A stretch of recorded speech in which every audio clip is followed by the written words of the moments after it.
Okay, thank you for everyone for being here today. This is the second in a series of, if you missed the first one, it's the paradigm. And basically what we're doing here is we're learning how to overcome directed energy weapon attacks and what comes with that. And it's not a silver bullet. There's no one solution. There is a education, and that's what we're doing here. So this isn't a regular call. When we get to the Q&A, we're just going to keep it on what we're talking about, which is the paradigm. And just to refresh everyone, or if you weren't here before, the paradigm is number 1, deactivate implants. Number 2, demagnetize the body. That's what we're doing today. And number 3, detoxing nanomachinery. And that's what we'll be doing next week. If you have any questions about the paradigm or what we go over today or something related to that, during the Q&A after the presentation would be a great time to bring it up. And then if you want, send me an email at acole9689@hotmail.com if you want to have help building a stun gun device or a high voltage power supply. But I'm going to direct you towards the stun gun unless you're in an area that you cannot buy it, because the high voltage power supply, making it to deactivate implants, is much more complicated and much more dangerous. So I'm always going to be directing people to that stun gun at first. And but I have everything posted on OnionheadAndrew Rumble to build the high voltage power supply by yourself. So either way, you've got my email is acole9689@hotmail.com, and email me about the stun gun. If enough people are at the same place, we'll do the workshop. I've got, I don't know, 3-4 people emailing me right now about wanting to do it and getting the materials together. So another 2 or 3 or whatever, and we'll do the workshop. We'll do it all at the same time. Okay, so now for all the people that called in and can't see, what I'm going to do is I'm going to share a presentation. There's 3, maybe 4 videos in it, and in those videos, we'll make sure that you can hear them. But if you can't hear them, either way, I'll describe what's happening, and then you can go back and watch the video on OnionheadAndrew Rumble that will either be posted later today or first thing tomorrow. Okay, so here I'm going to go share my desktop. Okay, can everybody see that? Well, I guess everybody's muted. But if anybody wants to unmute to tell me that they can see it, would be great. Yes. Thank you, I appreciate it. Okay, jumping right in. This is how to demagnetize the body, which is number 2 of the paradigm. Again, we'll go over that real quick. Deactivate implants is number 1. Demagnetize the body is number 2. And detox nanomachinery is number 3. So this might be the most important, just because this is how your body is becoming acidic and magnetized in a moment. Well, magnetized, so the ability to pull heavy metals around your body is directly proportional to the amount of directed energy weapons and EMF you're being exposed to. Those two go hand in hand.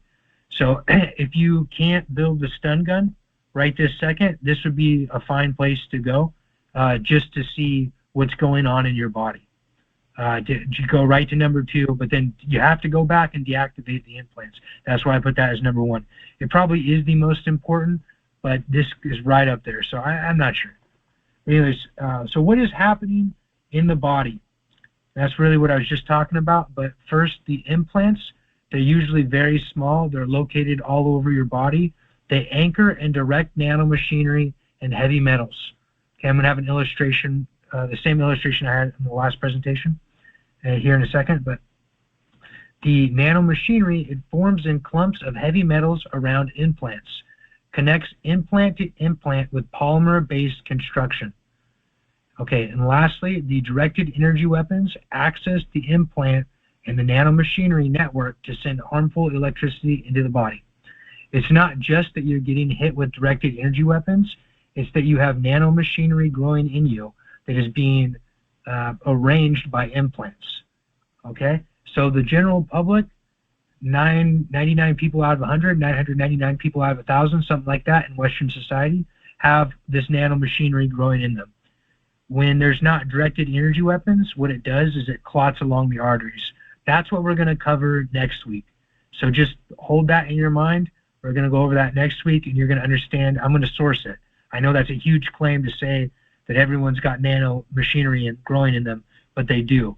Chemtrails have been going on since 1996. That's when they started with previous technologies and these nanomachineries. Okay, so just to recap real quick, you get these little implants. Usually they're shot into you. Sometimes during surgery or at the dentist, they're put in you. That happens very often. But the most common thing that every targeted individual survivor has is these little tiny implants, and they get shot into you with a very specialized weapon. All right, what it feels like when it hits you is like a splinter. Okay, so it's very, very easy to not notice these things getting shot into you. So it's not as big to do as you would think. Here's an illustration for all the people who can't see. What it shows is it looks to be like an artery system in this woman's body, and then yellow dots at the end of all these artery system.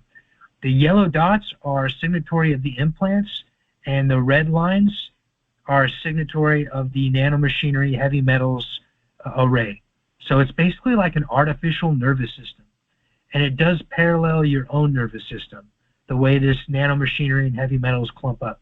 And again, everyone's got the nanomachinery heavy metals in them. For corporate food, chemtrails is the majority of it, but there's so many other ways you can get it in you. The targeted individual specifics have aerosols released of heavy metal and this smart tech, smart filaments, smart dust released in their near environment. So they basically have what the general public has on steroids plus implants. Okay, with that, can someone jump on and tell me if you can hear the sound of this video? Yes, we can hear. Okay, thank you. So, and that annoying sound is coming from this video, and it's showing an electric and a magnetic field. Okay, the reason I'm bringing this up is because to learn how to demagnetize yourself, you need to know a little bit of basic electrical theory. Okay, this red line that's going in and out of a neutral point, that's what this white line signifies right in the middle. This red line is the electrical field. Another way to say that would be the dielectric. Okay, the magnetic is the blue. They oppose each other. When the magnetic, but at 90 degrees, it's very interesting. When the magnetic field is at the strongest, the dielectric field is at its strongest.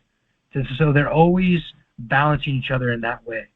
The dielectric field is compressional wavelengths, meaning it's basically a countersink. It comes in, it's compression, right? And the blue, the magnetic field, is a transverse wave. And that's to say it's exactly what you think of like an ocean wave. Or like exactly like you think of, like on a chart, like just a wave on a chart. Okay, so magnetic and electrical fields together create electricity as we know it. When you have both of these things oscillating over neutral fast enough, that's the phenomenon we call electricity. Electromagnetic waves are a combination of electrical field compressional waves and magnetic field transverse waves, which is what I just said before. So to have electricity, you need to have this dielectric field and this magnetic field present at the same time. But that's not to say that there isn't a preponderance for one or the other, or if there's something can be more magnetic, something can be more dielectric, and that happens all the time because we deal in these energies, and oftentimes they don't manifest electricity or plasma. Okay, I know that's a lot. So what is induction? I know I just jumped from electrical theory to induction. Induction is electrical fields turning into magnetic fields. it breaks apart, and what that means to a targeted survivor is it breaks apart nanomachinery, heavy metal clumping, once implants are deactivated. So in your body where this nanomachinery is, if you can transform the ambient electrical field into a magnetic field, and aim it at the inside of your body, it'll break apart the nanomachinery and heavy metal clumps. If the implants are still active, it will still break them apart, right? These clumping, but then these arrangements that I showed earlier, but then the implants will bring them right back within an hour, 2 hours, 4 hours, 8 hours, whatever. Depends how much magnetic transverse waves you're being attacked with. Basically, it depends on how much directed energy weapons are being aimed at you. So an induction field, how you do that, how you make the electrical field into the magnetic field using induction, is coiling copper wire.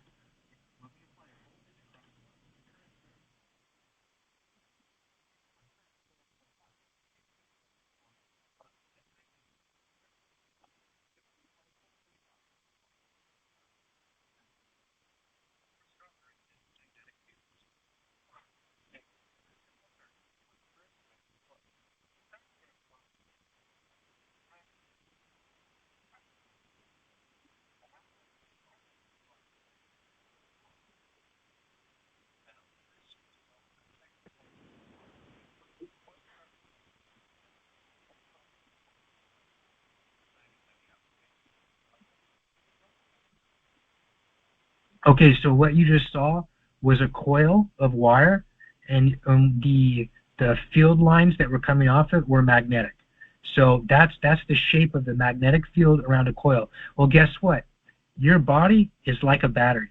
So if you take wire and you coil it around you, it's going to produce that magnetic field. Basically, it's going to look the same that we just saw, but your body is going to be the center of it. So it's going to make you more magnetic in the short term, but in the short midterm, it breaks apart the heavy metals and nanomachineries, the arrays that allow your organs and insides to be accurately targeted with directed energy weapons. Okay, so that was inductance.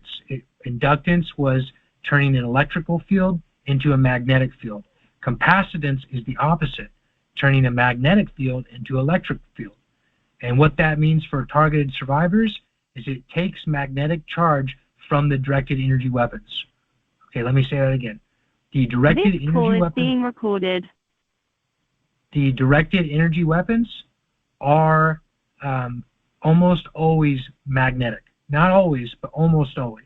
They do use some scalar wave, which is to say dielectric weapons. That's what scalar weapons are. They're dielectric weapons, just to make that clear for everyone. The average directed energy weapon is magnetic, however. And when you're being bombarded with them, you're building up this huge magnetic charge. So we're going to watch a quick video on capacitance.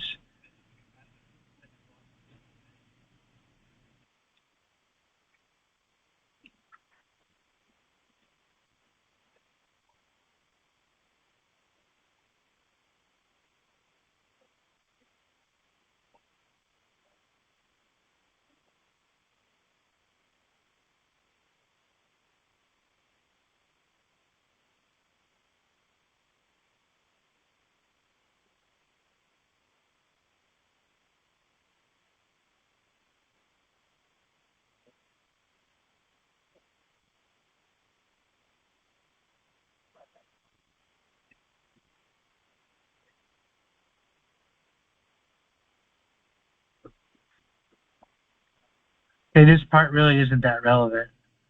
I just wanted you all to see.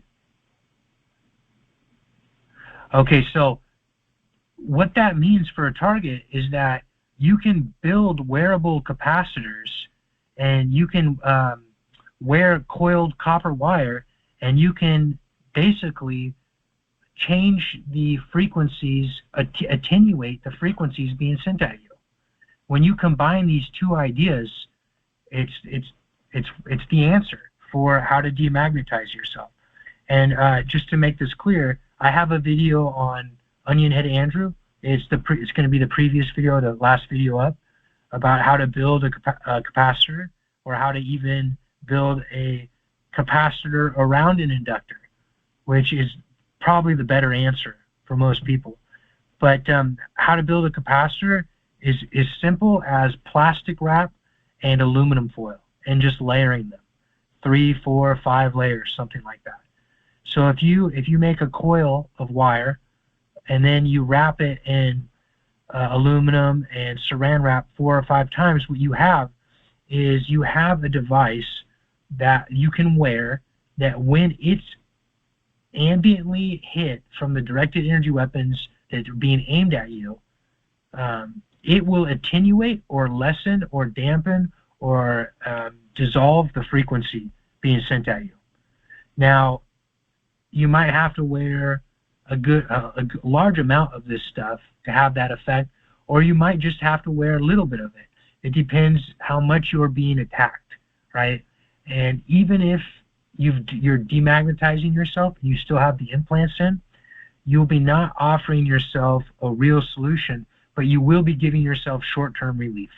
Okay, so if you're looking for short-term relief, wearing coiled copper wire, which is an inductor to break apart that nanomachinery runs, the daisy chain that goes through your body from usually the left toe to the left side of the head, all the way up and down. And then capacitors around those inductors to lessen the magnetic charge of the field that you're producing in your body and the directed energy weapons that are attacking you.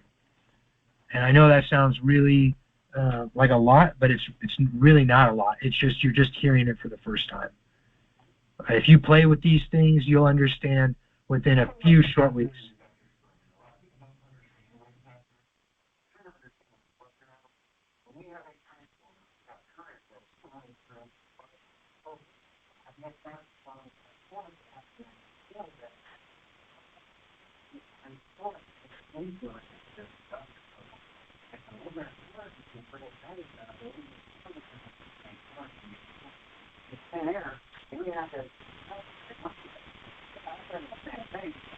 Did you say there's no sound to this? I see the subtitles. Oh, okay. Thank you. I'll explain it in a second.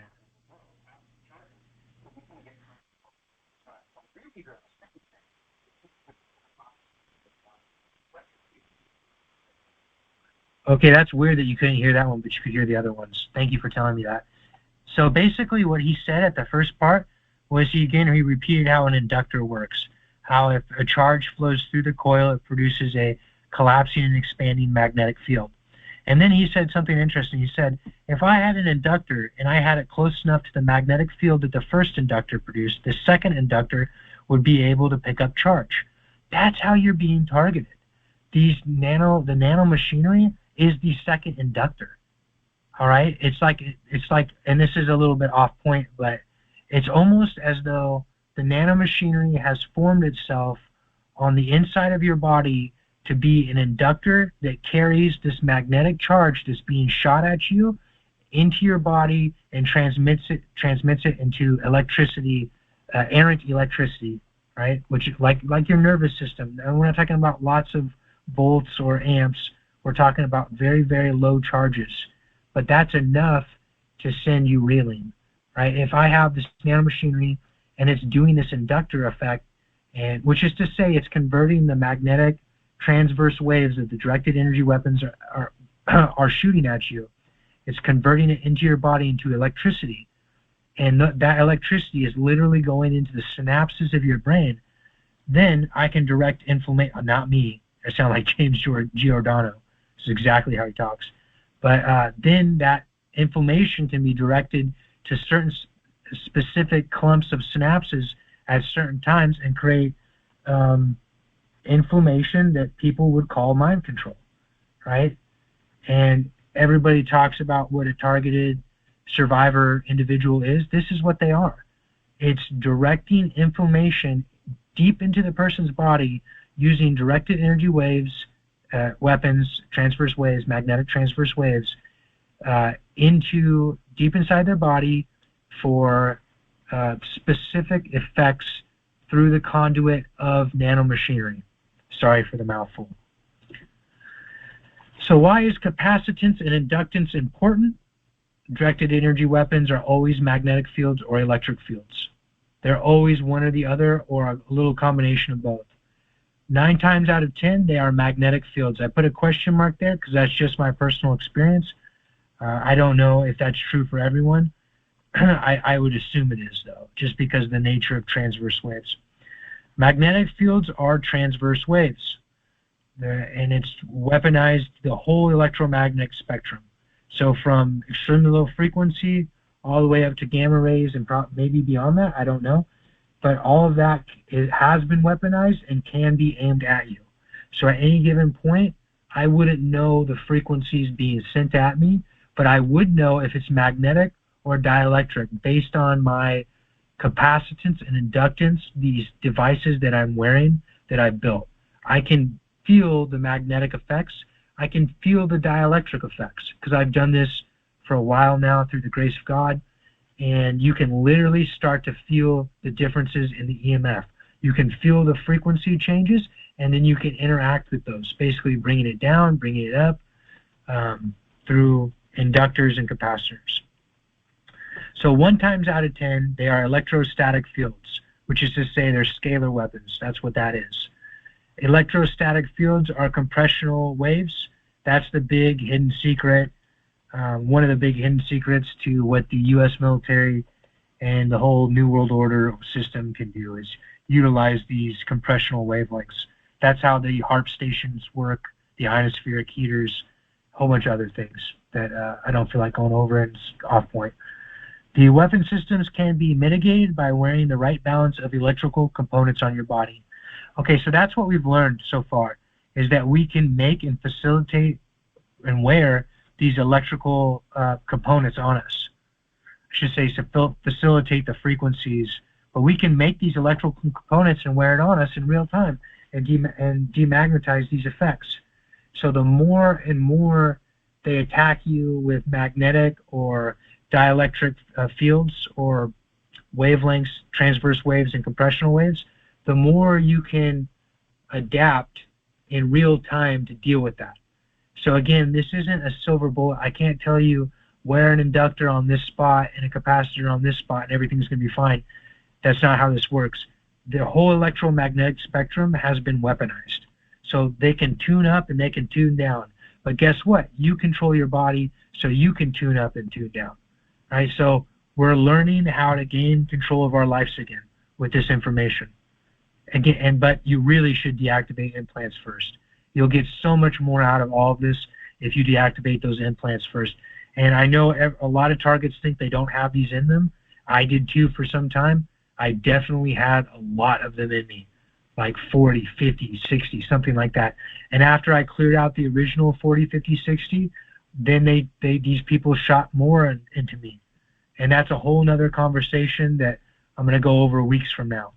But it's not hard for them to do it. And they're using weapon systems that the general public has no idea about to shoot these implants. So that's just a long conversation we're not going to go over right now, unless we get in the Q&A and people want to know more about it. So these DIY wearable electrical components, I've gone over a few times now.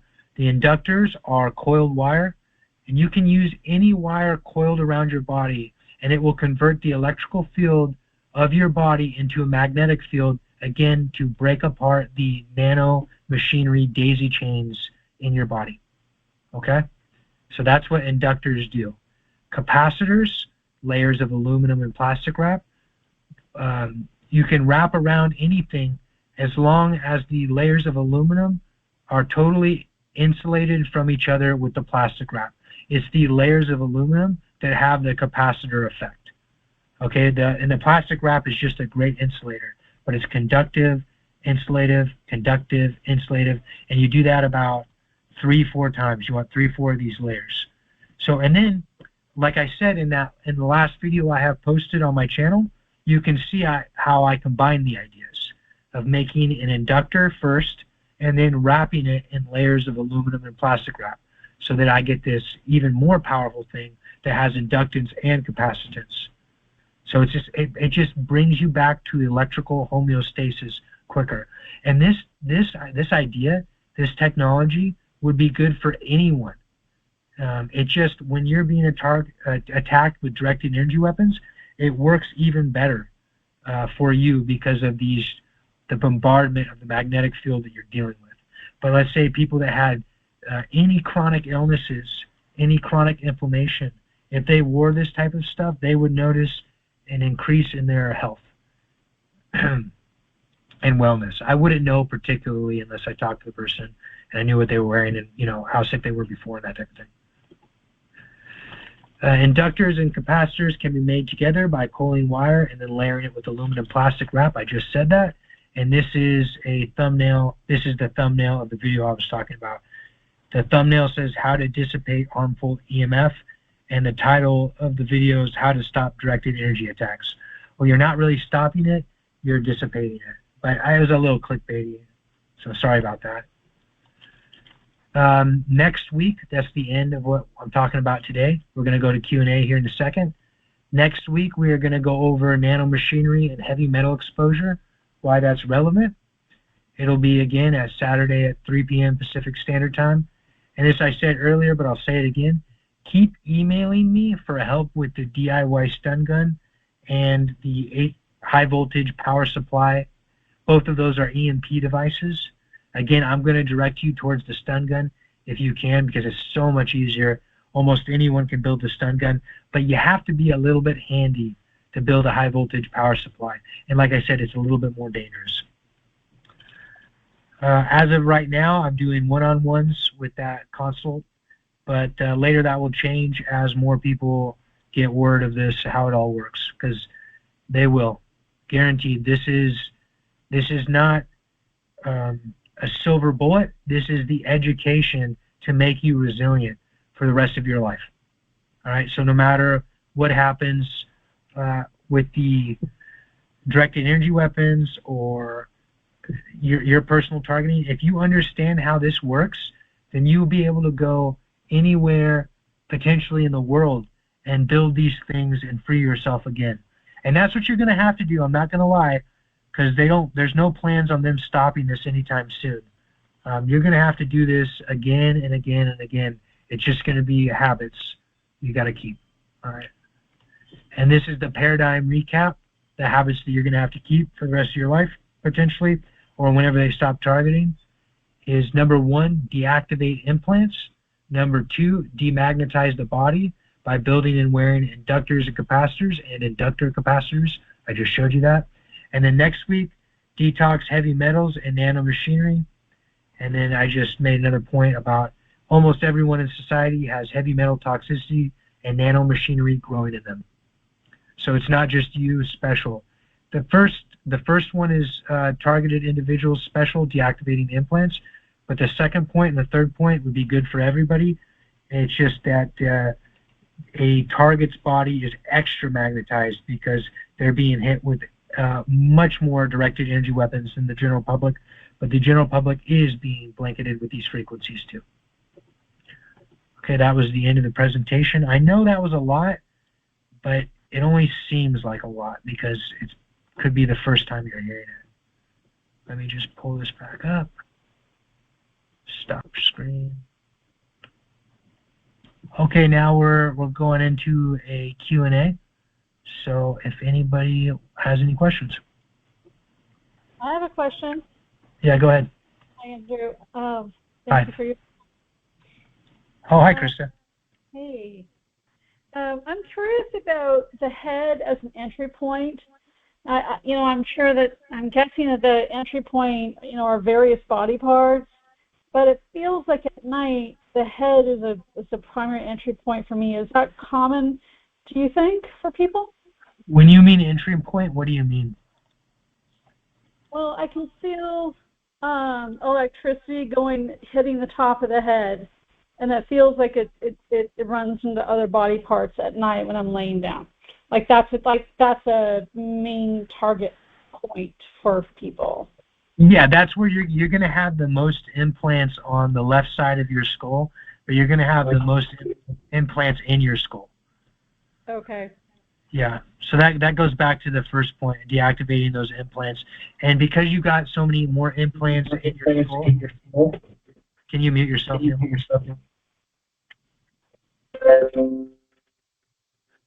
Sorry. It's okay. We're just getting feedback. Thank you. I appreciate it. I was hearing my voice twice. But you're going to have the most nanomachinery there too. So it's going to have the most, it's going to be the most magnetized, and it's going to be the part of your body that hurts the most, usually speaking. So would it make sense to have that area shielded a good percentage of the time? What makes more, well, your head is so sensitive to electrical energies, whether you're talking about capacitance or inductance. I always do it sparingly. I do it sometimes. As far as quick access to your brain, it's through your eyes. That's why I wear these orange lights, or orange glasses, excuse me, blue blockers, blue light blockers. But the more powerful thing to do than wearing capacitance, inductance on your head is to wear it on the meat of your body, the midsection, right? Because if you can keep all this nanomachinery and heavy metals from accruing their vast arrays and going through your body, then when they go to shock your head, it'll be so negligible that you'll sleep through it. Great, good to know. Thank you. I have one more question. Uh-huh.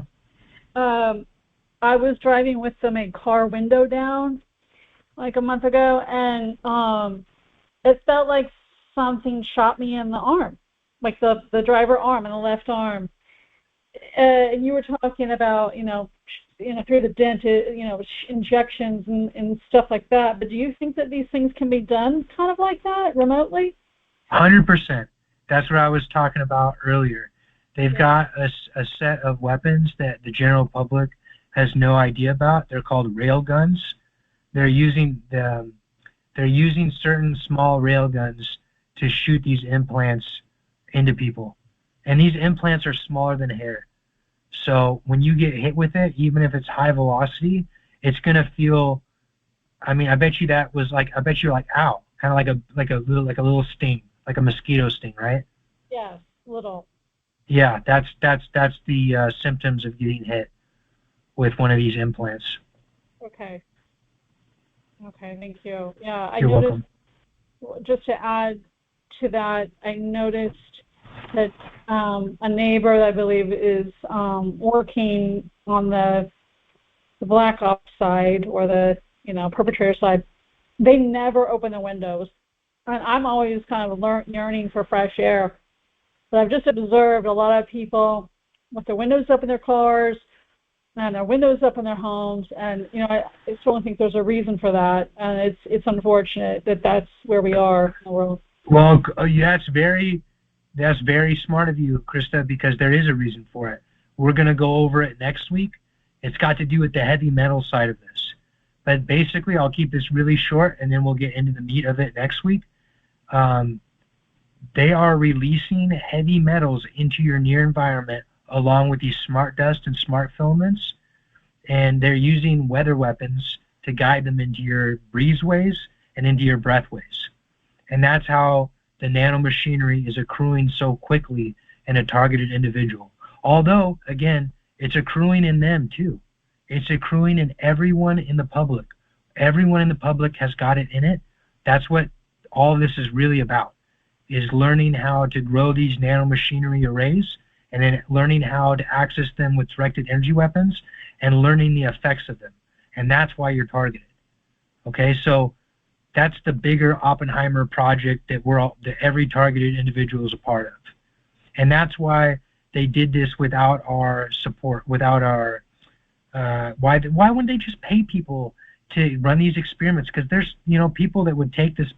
It just doesn't make any sense to spend this much money to do this big coercive program unless you understand this is the fourth industrial revolution. They want to figure out how to close all the loops of escape as this goes live on the general public. Agenda 2030, Klaus Schwab talking about how the fourth industrial revolution will not be about the tech that you use, but about the tech that's in you. That's what he was talking about. He was talking about synthetic biology, nanomachinery. great points. We look forward to next week. Thank you. You're welcome. Yeah. Yeah, so they can connect you in a way that you will never be able to escape, that they can cause your organs to fail as they so choose, or maybe they decide that your whole city this should happen to. But that's why you're targeted. Is there a next question? I have a question, Rachel. Hi, Rachel. Well, I have a few. I'll just start where I can. The interesting shape coil thing that you wrapped with aluminum tape and saran wrap. Yeah. What do you do with that? Do you wear it or put it beside your phone, or what is it? Well, put it beside your phone would help too, but no, you wear it for the maximum effect. That was a capacitor. Yeah, that was an inductor capacitor. So that was both the inductor and capacitor. But yeah, you would wear that around your waist? Yeah, you're going to get the most effect in the middle part of your body, from your pelvis to your neck, just before your high torso, right before your arms. I'm just curious what you do with that once you make it. Yeah, you wear it, but also experiment. There's no one given area that's going to be the answer all the time, because the people, the counterintelligence torture teams, like Krista was just talking about, our neighbor that was involved in Black Ops, that's what they are, their backgrounds, counterintelligence and torture, which is one and the same usually. But either way, what they're doing is they're changing how they're accessing and how they're growing, cultivating the nanomachinery within you by hitting you with directed energy weapons. So I can't tell you wear it on your left arm all the time and everything will be fine, because the next day they can decide, okay, she's balanced those energies, canceled, put those energies into null. Now we're going to hit her from her spine up, on her left torso spine up. And then you would have to, counteract those. So it's a constant back and forth that you're going to learn how to do by experimenting. Thank you. My next question is, what does iron have to do with this? My people lay like rusty nails and different scraps of iron all around me on the ground. I wouldn't know particularly, but let's just try to keep this on point about the paradigm and the. I know you're just asking just to figure out, but I wouldn't know. Is iron a heavy metal? Yeah, it is, but I wouldn't know particularly what's going on there. Okay. And with we all have, as targeted people, we all have, like, I could sit here and just talk about all the things done in my environment. You know what I mean? Yeah, I do. Okay, my next question is, you're saying coiled wire. Are you talking about coiling, like, do you know what electroculture is, where you coil a wire around a stick and plant it? Yes, that's an induction. I know you can't see, but it's all the same electrical component. It's an induction. Well, coil. I'm confused about spinning the copper on a drill or coiling it around like it is empty inside and like a stretched out slinky. It could be either. Coil mean? It could be either. It could be stretched out or it could be compact. All that's going to do is change the magnetic field. And like I said, if you just start experimenting with these things, you'll figure it out. You'll figure out what's best practices, because it's an ongoing thing. You gotta just start wrapping copper around you, and then, even making a inductor capacitor, and just experiment with it, and you'll see what I'm talking about pretty quickly. Because you start to feel the fields, the EMF. I have been doing all kinds of experimenting with copper myself. Good. I heard you mention detoxing inside and outside, and the inside was the polymer. What are we detoxing on the outside? of us? It's the same thing. The nanomachinery will grow from the inside to the outside. And not only that, but there are other weapon systems, again, that we'll cover at a later date, that leave polymers on the outside. So the nanotech can grow from the outside to inside, but 9 times out of 10, 99 times out of 100, something like that, it's mostly growing from the inside to the outside. Because you breathe these smart dust, smart filament, it ends up parasiting your intestinal tract and your stomach. And then from there, it steals the nutrients from the food you're eating, and it grows itself. And it clumps. It clumps. It goes to the implants. It sends itself out in your bloodstream, and it goes straight to the implants, and it grows there primarily. But first, it parasites your upper intestinal tract, well, and your lower intestinal tract, your colon. Basically, your GI. Okay. Because these filaments, when they clump, they look like dust bunnies. It's easily provable. Easily provable. Do you mean dust bunnies that you find on your floor? It depends how much particulate is being guided your way. But it wouldn't be, it just depends. Like here, I can 100% prove what I just said with a 400x microscope, I think, is what I need minimum to look at these whole bunch of smart dust and smart filaments all clumped together. Mm-hmm. If you want to know more about that, Clifford Carnicombe of the Carnicombe Institute, I believe .com, it could be .org, but there's videos on the OnionheadAndrew Rumble that source all that. He's been researching it for like 25 years, something like that. He's on Substack now, too. Oh, great. I'll do one more if I can. Yes. I ordered the stun gun. Mm-hmm. Can you direct me to a good video on your channel and or tell me exactly what supplies I will need once I get my gun? Yeah, I think I've got your email. Send me another email, and I'll send you the list. I think I already sent it to you, but it's just for the live. I emailed you at a different email, not the 9689. Oh, okay. Just for the recording, real quick.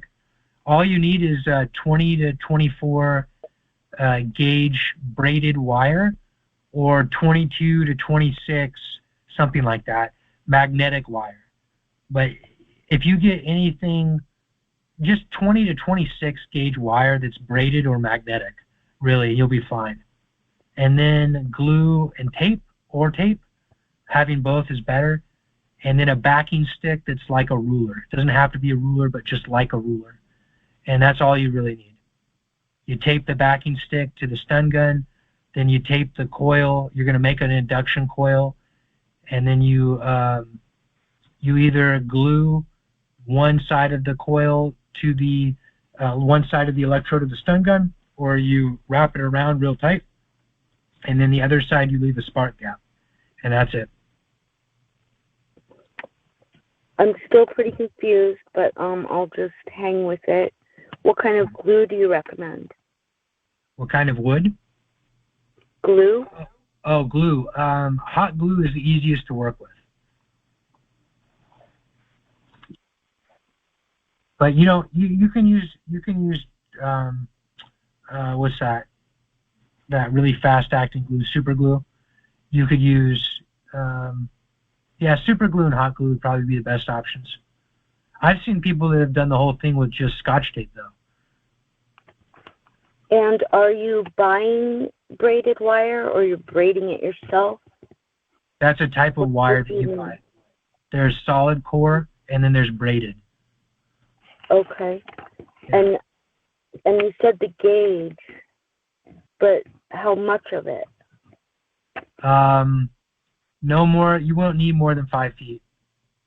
You probably only 5 use, feet? yeah, you probably only use 1.5 feet, but 5 feet is plenty. And can I get that at the hardware store?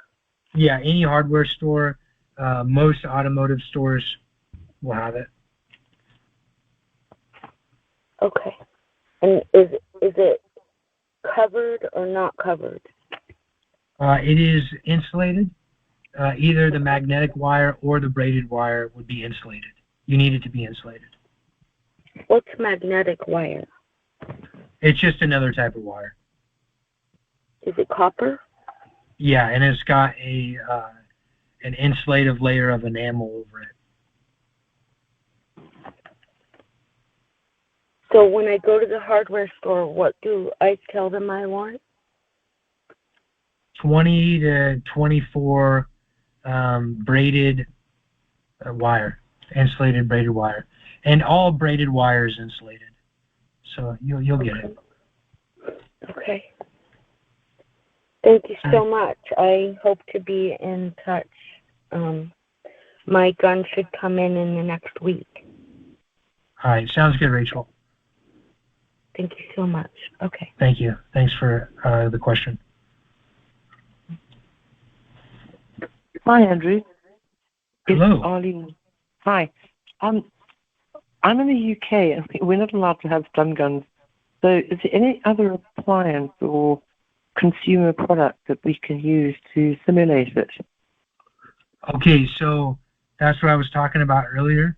There is someone that's used a barbecue igniter. Yeah, but I don't know how effective that is. I haven't utilized it. Yeah, and then this man on the call, if you guys can't see that, is holding up, what is that, a ZVS driver? I don't remember what it is. I got it from AliExpress, and I'll take a look at the order because it's been a year or two, and I'll give you guys the information to be able to get it. But I did this spark gap, and as you can see, it sparks right. When did you start using that, sir? When did I start using it?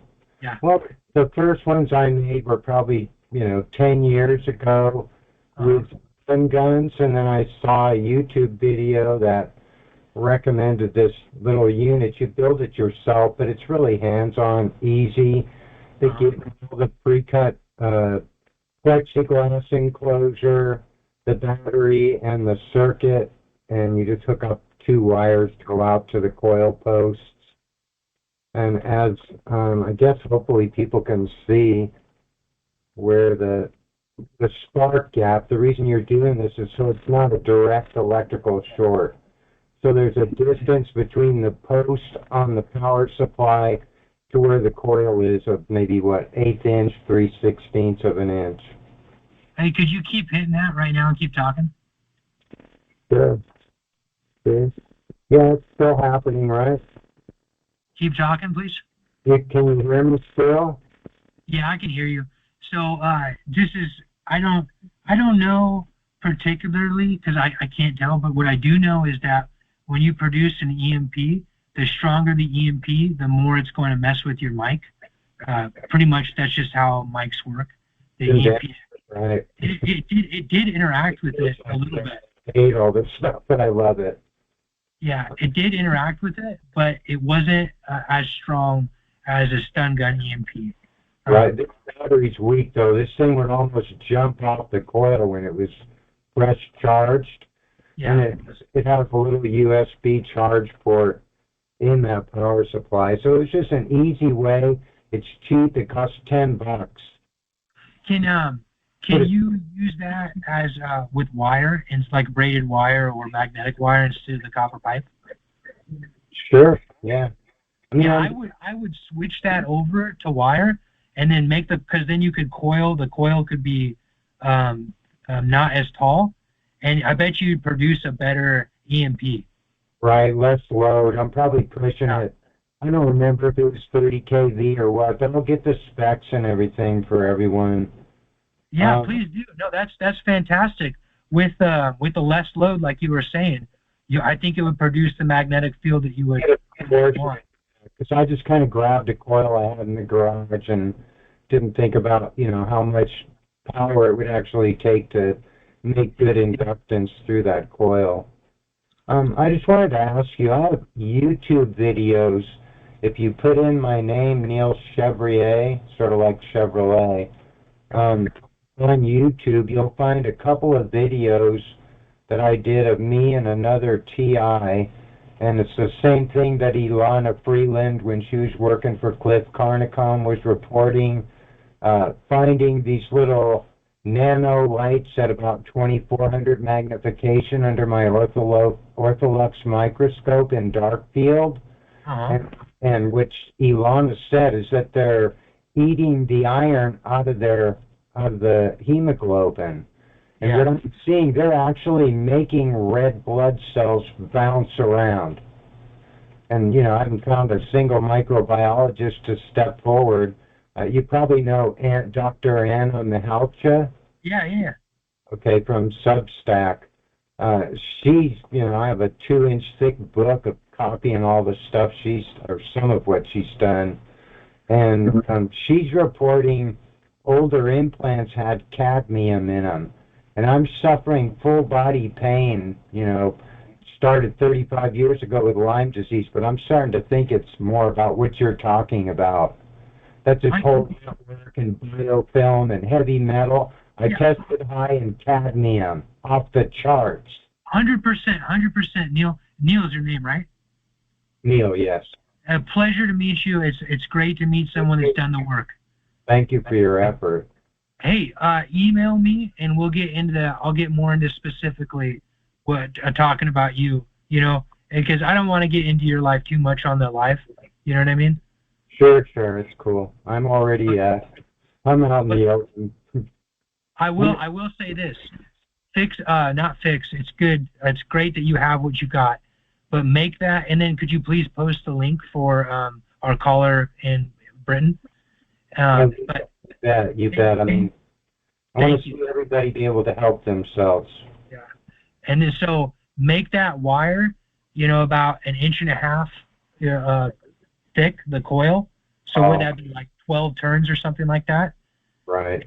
And use that gauge braided, and then redo that. Go over your whole body, just like you did with the EMP stun gun before, or whatever you're using before.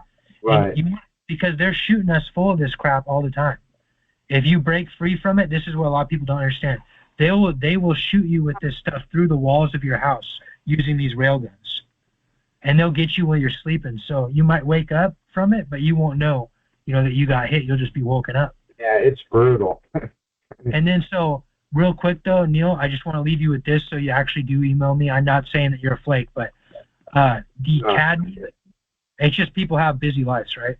The cadmium and the heavy metal exposure that you got is most likely accruing every day from aerosolized particle that's being released in your near environment. So there's weaponized dryers, they put this stuff in gas tanks so it burns through cars. They put this stuff in specialized machines like furnaces that they've specialized, and they'll release it into your environment, and then they'll use the weather weapons that are already in that area to drive them into your breezeways and into your breathways. Mm-hmm. So almost every targeted individual has heavy metal toxicity. And if you use those heavy metal detox strips on your feet, what you would see is that every day they would turn black.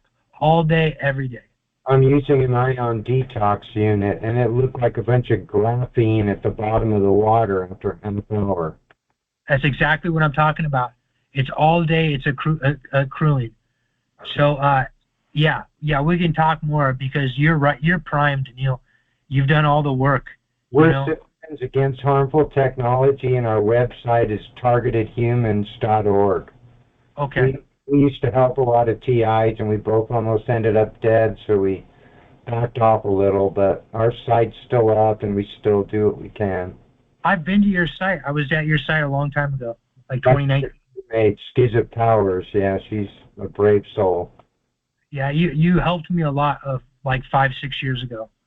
Right. Thank you. Thank you. So make sure I have your website, your email you want me to send to is what? ACOTT le9689 at hotmail.com. Do you have the Onionhead Andrew Rumble page? No. Okay, that's where my repository of information is. It's Onionhead Andrew on Rumble.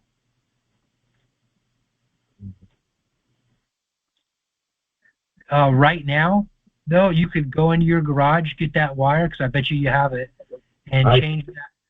Yeah, and change that stun gun. I can recognize another handy person when I see one. Change that. Do everything and don't know shit. You know what I mean? Yeah, same here. Change that stun gun around, use it, and then get building those the wearable inductor capacitors.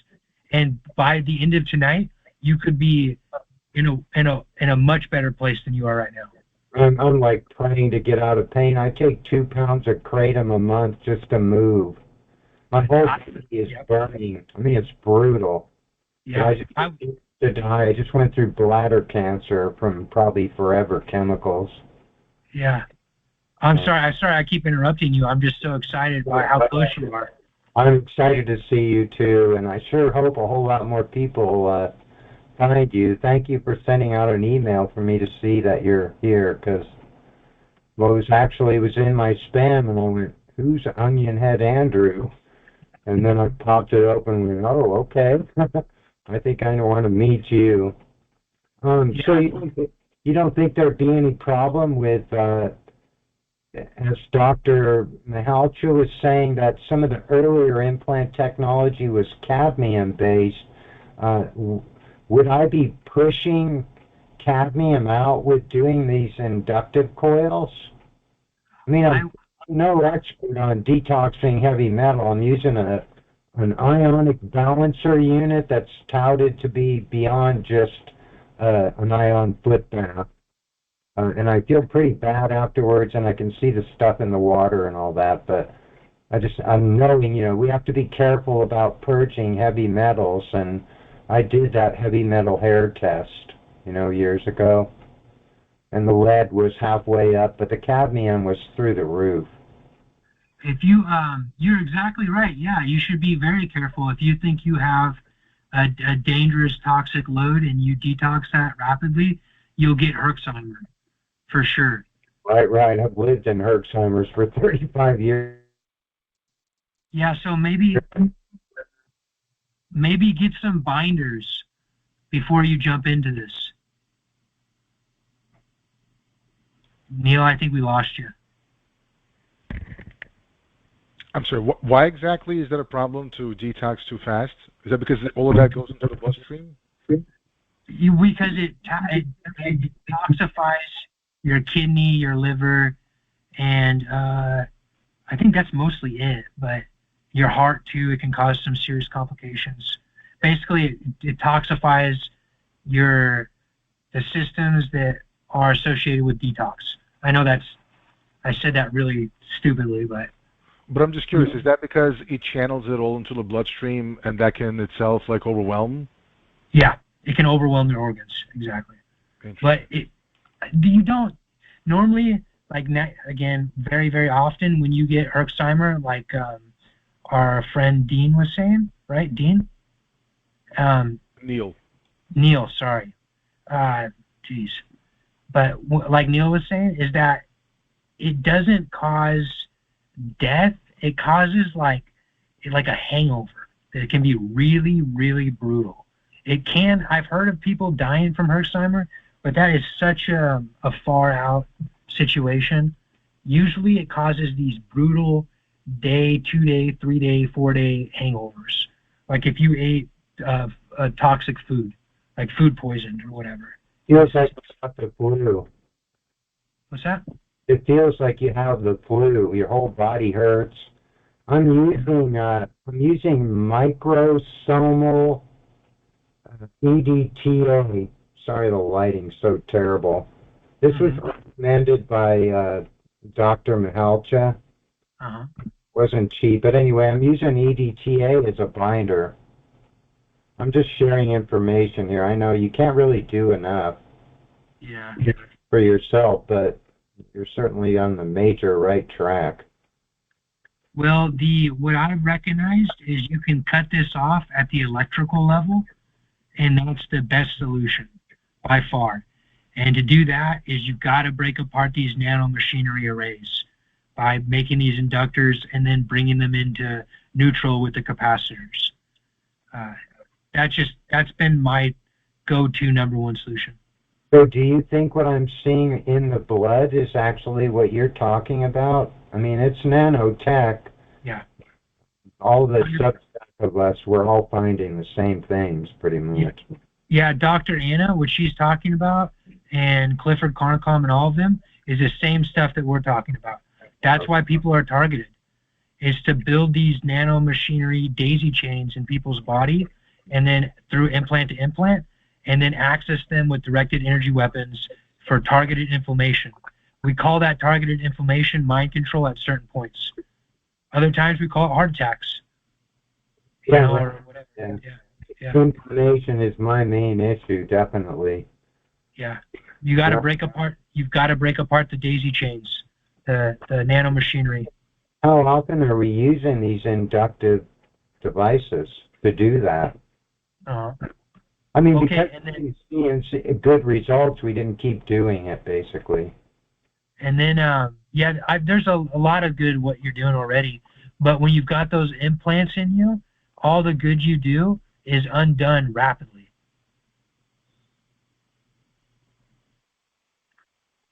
All right, was there any other questions?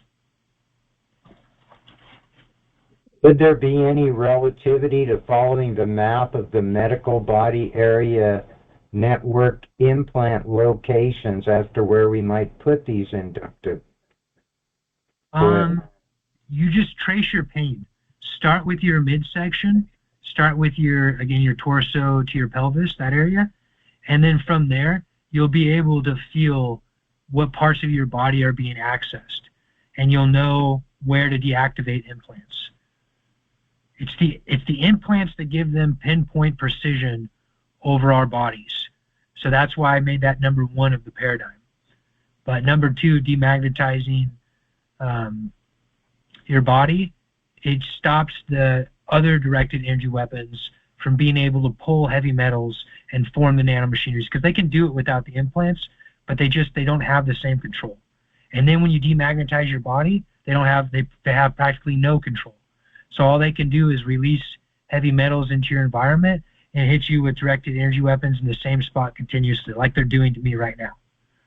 Now, I'm getting hit as hard as they can hit me, they're doing. And I can still function. I can feel it, but it's relative. And when I get off relatively fine. And when I get off this call, I'm going to shield myself again. The only reason, or not shield myself, but attenuate the frequency. It's literally this one spot. They're literally just hitting this one spot. And when I got the left side of the skull right in the midsection.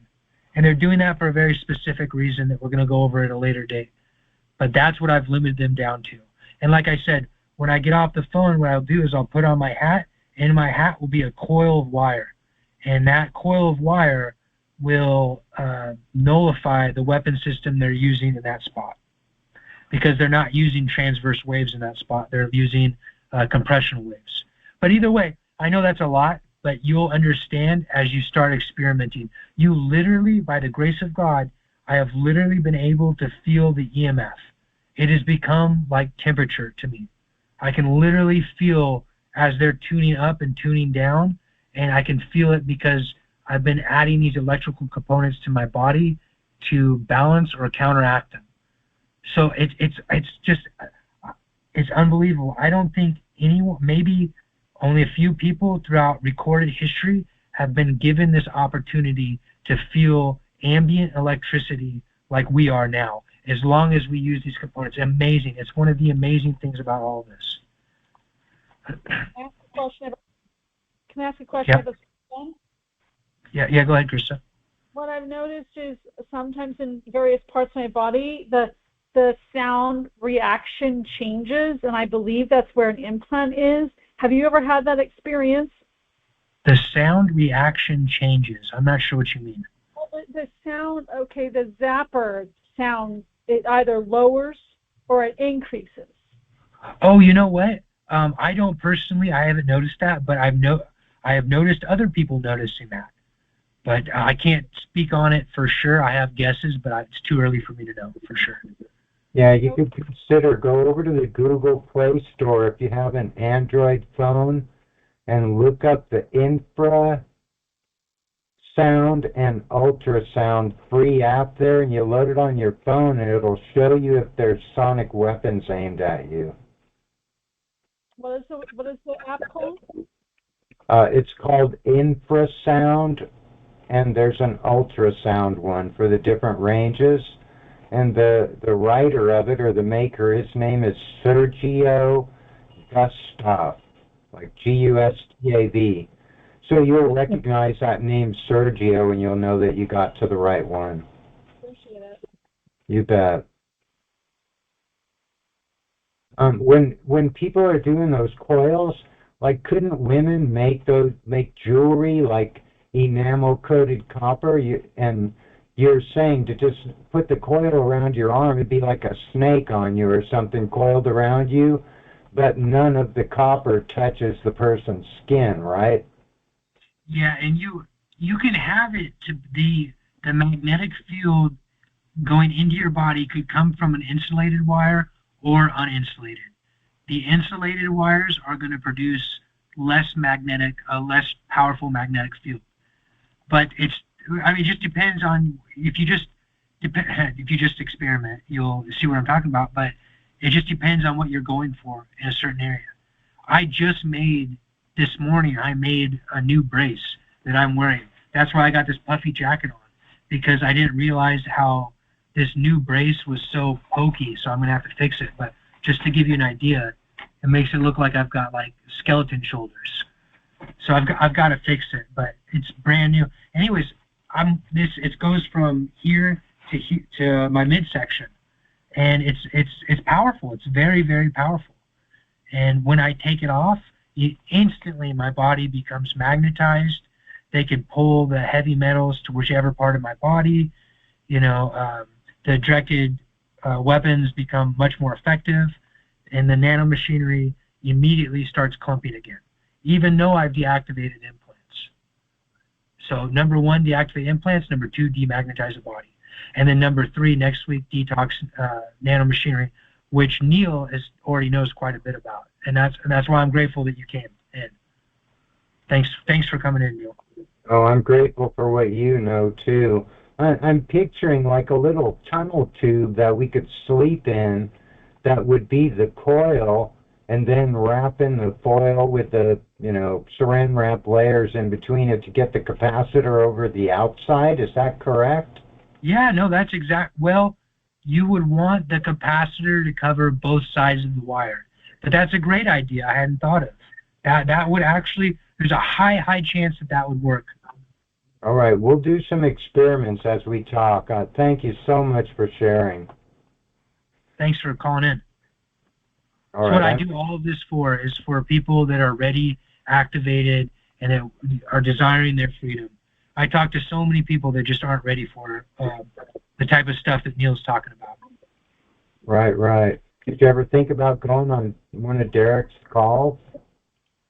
No, but if you put me in contact, I will. All right, I'll do that. Yeah. Thank you.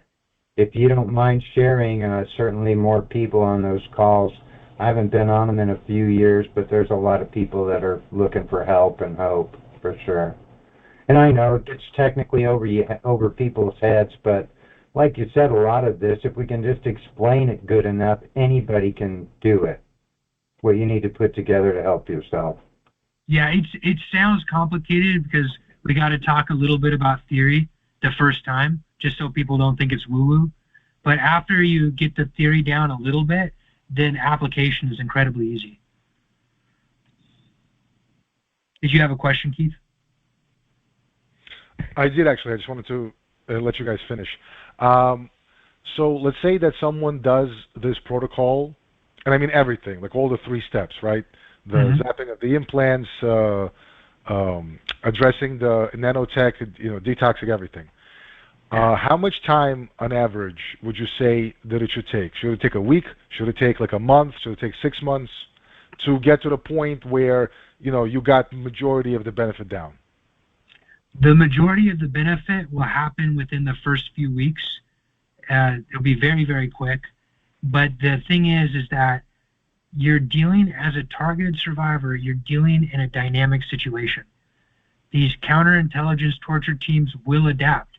And as they adapt, you will need to adapt. So it's not as though you do the protocol and you're done. It's that you learn this system, and forever you're resilient enough to survive and live and maybe even thrive. And if enough of us do it, then this thing is done. Yeah. So basically, assuming that afterwards the person continues doing the maintenance and just, not just kind of once and done, but just continues doing it over a long course, basically in a few weeks, one should see like huge improvement. Well, you would, yeah. If within the first week, you would notice a huge improvement. It just depends, right? If you end up buying, let's say, like 2 stun guns, and you make 2 stun gun EMPs, so you can run these things constantly, so you're not worried about battery, and you cover your whole body the first 2-3 days. So let's just say within the first 3 days, you got the implants out. And then you start coiling copper wire, and you start putting the capacitor around the coil wire, and you start moving that around and learning. Within that first 10 days, your life is going to dramatically improve if you're in any sort of pain. Within the first 3 days, your life is going to dramatically improve. It depends how much pain you're under and how quickly you're willing to go through all of this. And then the detoxing nanomachinery, it's so much easier once you've done the first 2 steps. It becomes more or less of fasting, an issue of not eating crap food and making sure you're not eating all the time. And if you do those 2 things, then like you go 18, 20, 30 hours without eating, which sounds crazy, but it's really not. You get in the habit of it. Then your body will naturally start to detox this nanomachinery. And then when you get good at fasting, you go 2, 3, 4 days, then your body will squeeze out all this crap, especially if you're dry fasting. So that's what I'm saying. It's not very, very noticeable improvements in your life in the first 2 weeks if you throw yourself at it. It could be the first 5 days. Interesting. Yeah. Now, let's say that basically the detoxing measures, from what I understand, you got to give it a good effort in the beginning, but then afterwards you still have to do maintenance, because otherwise the nano just comes back from the environment, from the food, from everything, right? Yeah, that's exactly right. But the actual EMP device, just to zap the implants, is that the kind of thing where you kind of only do it once the first time? Unless you go for medical procedures, and then who knows what happens afterwards. But just, assuming that you don't do any kind of medical procedures or anything like that, is that usually just a one-time kind of a deal, or is that something that's still a good idea to kind of do, once a year or something? Well, it would be good to do regularly after that, because like Krista was saying the other day, Krista, do you want to say it so I don't speak for you? I put her on the spot. She was just talking about how she had a sharp pain to her arm. And I was saying, when she was driving, the window was down, and I was saying how the odds are that was an implant getting shot into you, because that's exactly how these things happen. So it's just a matter of doing it on a regular basis and being in touch with the symptoms of your body. You will feel pains in certain places of your body. At that point, it's very, very localized. You would run the stun gun over that area again.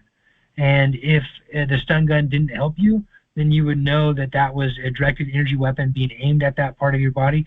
And then you could move into the demagnetizing, which is the inductors, the capacitors, and the inductor capacitors. So it's a process. It's an education. I can't definitively tell you that if you do it this one time, it'll be fine. Yeah. Because of the dynamic nature of our situations. No, what you're saying. Probably every year or two they upgrade what is being done, So they don't just stay still with whatever means they had at a certain time. They're constantly changing it as well anyway, right? Yeah. As far as I know with the implants, though, they have to be externally accessible. And for them to be externally accessible, it gives you access to fry those components with the EMP. So then, let me just confirm something, because my understanding of what an implant is like, someone during some kind of medical procedure just goes ahead and like implants something, even if it's as small as like a grain of rice or as small as just like, whatever, like a millimeter or something. Yeah. But then there is also the structures that get assembled from nanomaterial. Yep. So what the EMP tool can be used for, just to confirm, is for both. It's for, big old metal parts that got implanted God knows when, but as well as the nano assembly that doesn't necessarily has one big metal part, but just assembles into some kind of a metal structure that does enough things and has enough power that it can be zapped in a specific location. Yeah, but yes, it can. And it's Michael Chapala was doing that a few years ago. He would use two EMP devices and aim them at each other and put the body right in the middle. And there's a specific theory behind that, and it is good. It's good theory. It really does have an effect. But it's much, much, much more effective to demagnetize your body because that's passive. It's all the time. When you demagnetize your body, you're taking your body from an extreme acidic state, because magnetic is acidic. Once we're talking about water, that magnetic charge, we could call it acidic. You're taking it from an acidic state and putting it in neutral or maybe even alkaline a little bit. All right. And when you use these electrical components and you use too many capacitors, you will feel it. It feels like all the air has left the room, which is to say you'll be too alkalized. Okay. So what I'm saying is that if you demagnetize your body effectively wearing these electrical components, it's much, much, much more effective because of its passive nature. It's always working at disassembling the nanomachinery. And as far as the implants go, the one that you were talking about, the one type of implant, yes, 100% is a thing, has been a thing for the last 100 years probably. There's another type of implant that every targeted individual has or survivor, and they're very, very, very, very small, smaller than hairs. And that's what I'm saying is being shot through these electromagnetic railguns. That's primarily what you'll have in you.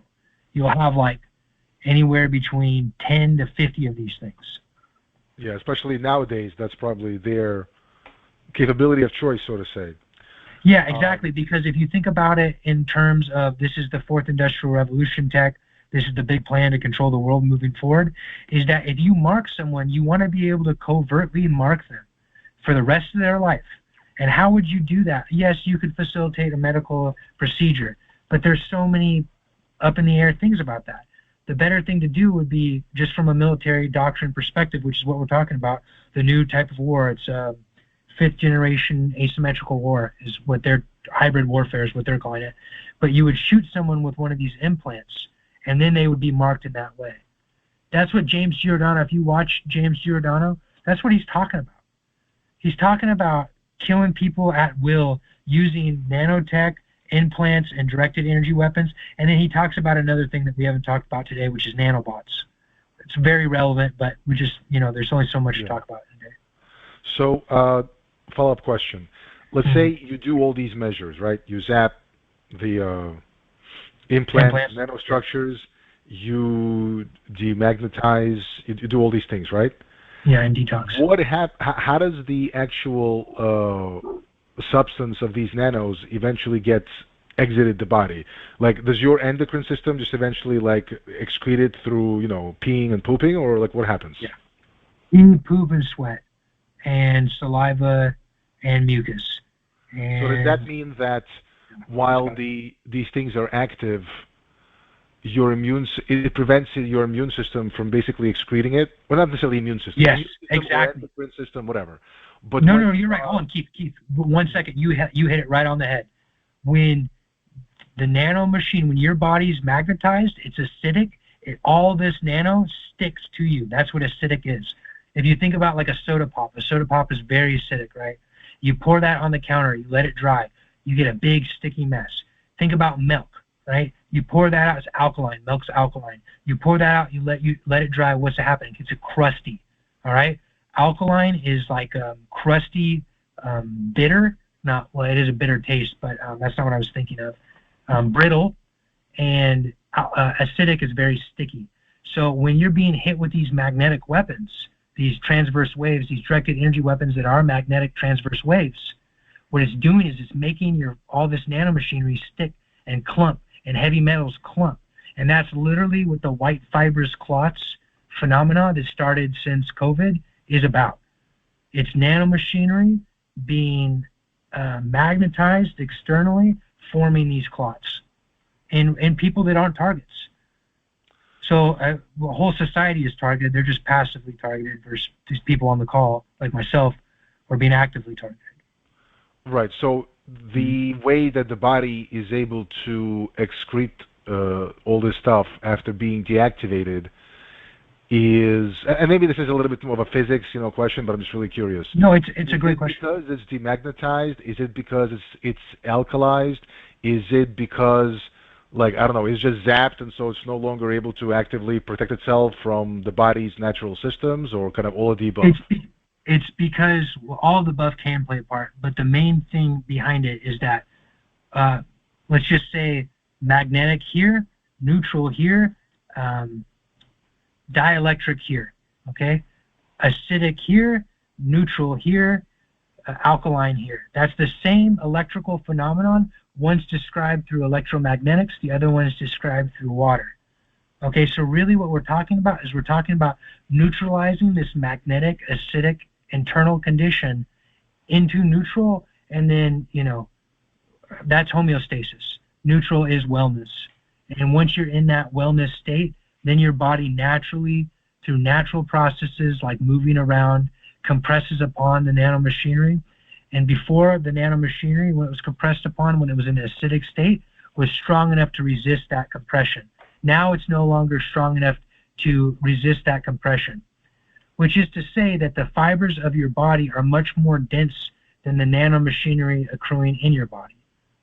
Okay? So once you resolve that magnetic charge, demagnetize, bring it into neutral, or maybe even a little bit dielectric, a little bit alkaline at some points, right? Like that's what working out does. It brings it into a little bit dielectric, your body, or whatever part of your body you're working out. That's what that compression does, like weightlifting, running, whatever. Then your body can naturally handle it. And then we're just talking about a pure electrical exchange, right? We're talking about bringing magnetic charges down to neutral or alkaline dielectric. Andrew, awesome presentation. If you don't mind, I can't help myself, just one more question. Go ahead. And I don't know if there's an easy answer to it, but you're very authoritative, so I'm just wondering what you think about it, even if it's just an educated guess. But so it seems like after COVID, because of the PCR tests and the COVID shot and all these things, right? A big portion of the population had this nano stuff in them, and not only that, but those that did not receive the shot, they even got it too because of whatever, in proximity, the shedding, all of that, right? Mm-hmm.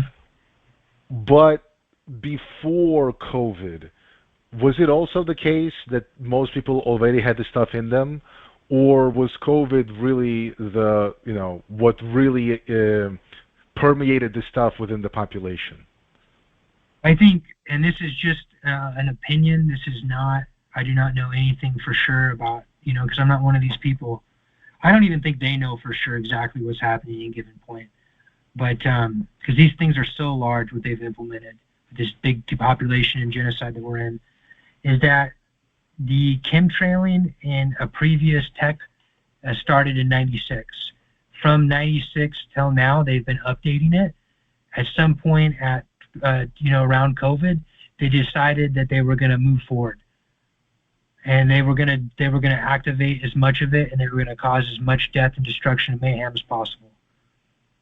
And I don't know particularly what that means, which how nanotechnology progressed. I don't know, because I didn't make these, I didn't make these weapon systems.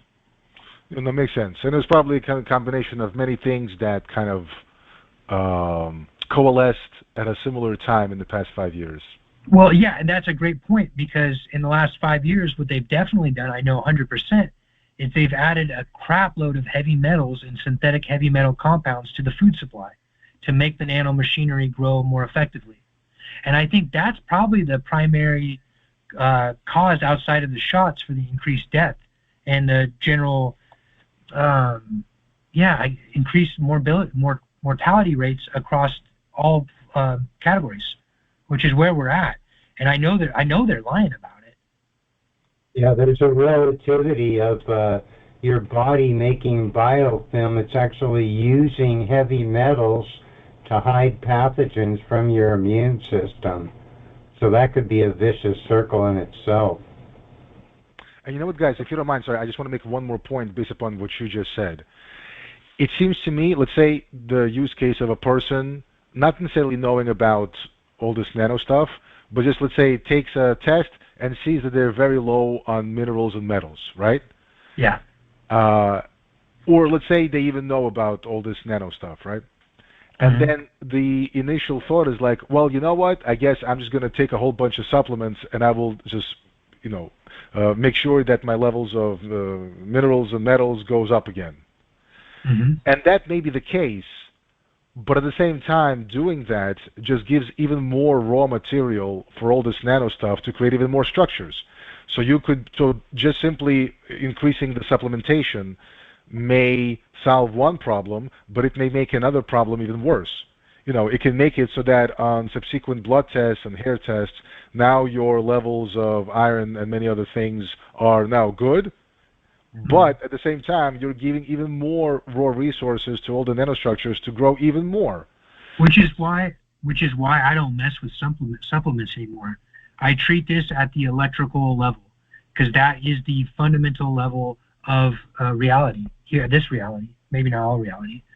And when we can, if you understand how to utilize these electrical components, and there's other ones too, like building high voltage power supplies and utilizing spark gap machines for various things, then you can facilitate the detox and your wellness without supplements.